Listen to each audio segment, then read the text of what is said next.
So what I'd like to talk to you about today is my favourite hand portable, which is in the Hytera range of equipment. For those people that's had the pleasure of my company on a sales visit, they'll know this is of course the Hytera PD785 hand portable. Now I feel as though I go way back with this hand portable. It was one of the very first that was launched by Hytera probably about 8 years ago, and is in my opinion a faultless radio.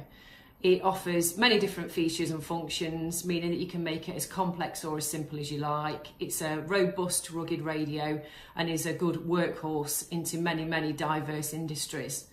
So I'd like to have a bit of a QVC moment if possible and take you through some of the features and functions that this radio offers, and hopefully you can get an idea why I like it so much. So you've got two model options, the 785 and the 785G. G meaning that it's coming with GPS. So if you think in the future that you may need that function, you would have to order that model straight off. It can't be retrospectively fitted, so you would need to make sure that it's the 785G.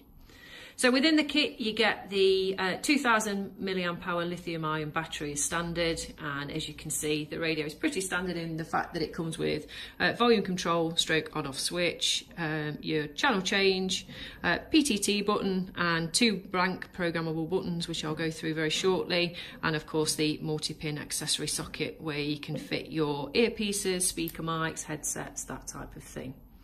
So you can see the little orange button on the top. That is what we class as, or can be classed as, an emergency button. So if I give a long press of that, it shows you that it goes into emergency mode. So you can see on this radio that you've got radio 3 that's in distress and needing some assistance. So I'll just cancel that off, both radios. So as you can see there, I've just done a long press of that. That's what we tend to advise, just so people don't catch it accidentally and you get lots of false alarms. Now, talking about the two blank programmable buttons, so if I press that, it shows you we've got Lone Worker programmed into it at the moment. So you can either have Lone Worker, what we class as hard program, so you aren't able to turn it off and on again, or you can have it, if you need it from some of your radios, programmed into one of the buttons. So if I don't do anything with that radio now, we've got it programmed for a minute, that will start going into emergency mode. So I'll just start using this one. You can have obviously one-to-one calls with it being a display radio, or you can have a group call or all-call facility. So people either tend to use the channel switch for switching for groups, or you can have it programmed within the green button where you can go down and select groups, whether it be porters, estates, security, that type of thing. For this particular ones, because they're my demo ones, I've just got them where it's programmed to individual numbers. So if I obviously wanted to go through, let me stop, that's going into Lone Worker mode. So if I was to simply press my PTT now to say, yeah, I'm absolutely fine, then that's reset the timer. So I'll leave it again for another minute, then you can see what it does when it goes into emergency mode. So going back to this radio, if I'm wanting to make a individual group call, I've got an option of going down, selecting the radio that I want to speak to, and then simply pressing my PTT, which obviously opens up the mic on that radio.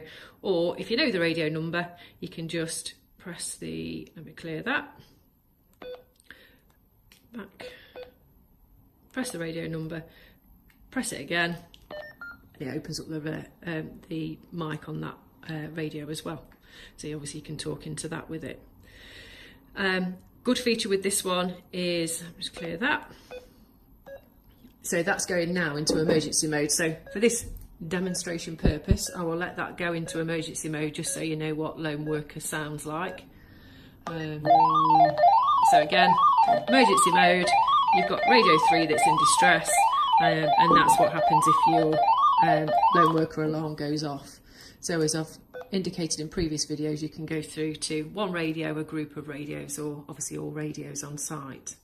So I'll switch Lone Worker off so it doesn't keep going off. So that's off now, so that won't bother us again. So looking at going to this one, so if I was to go to text messaging, for example, new quick message, just send hi, and I can confirm and send. Now, going into the contact list, if you had the groups of people that you had in there, so estates, security porters, for example, you could send your text message through to all of those, or with this, you can send it through to individual radios if you wanted to. So let me just quickly go back into that. New message. Hi. Nope, can't spell. Go to confirm, send contact list, and I'm going to send it to radio 4. Message received. So view message, and then obviously you can reply if you needed to. The menu system for these, what I always say to people, is very similar to the old style Nokia mobile phone. So if you've grown up with that and are familiar with it, then you can work your way around this pretty easily. So going back onto the menu system, go into contacts, we can have a look at the control services features. So if I go back down to radio 4, control services features, and I'm going to do an alert call. So this is, I'm trying to get hold of your radio 4, can you make sure that, well, I need to let you know. So do an alert call. So you've got the option whether to ignore if you wanted it to, which is just obviously cancel it off, or I'll do an example. You can go back and obviously press my PTT and it'll take me directly back through to that radio. So once that's happened, the radios then will end the call and they'll go back into normal menu mode. So go back from radio check. So radio 4 is, I know that they're operational today, but I can't get hold of them for whatever reason. So I'm going to do a radio check to see if the radio is switched on and in coverage. And let me just do another one in case you missed it. So target radio available, meaning that it's switched on and in coverage and just obviously ignoring you for whatever reason. Now, remote monitor can be a little bit of a contentious thing. I always give 2 examples of why you may use this. One is if you suspect an employee is maybe not carrying out the duties, maybe having extra breaks or whatever for whatever reason, and you want to know what they're doing and where they're up to. That's a suspicious one. Or the other one, which I find useful, is imagine you're in an environment where you're viewing somebody on CCTV and you can see that your colleague is in a confrontational situation. You can open up the mic of the radio and listen to what that person's saying. So it might be a case of, look, sir, madam, please put the knife down, you know, calm down. So anybody that's going to attend that situation at least is forewarned and forearmed.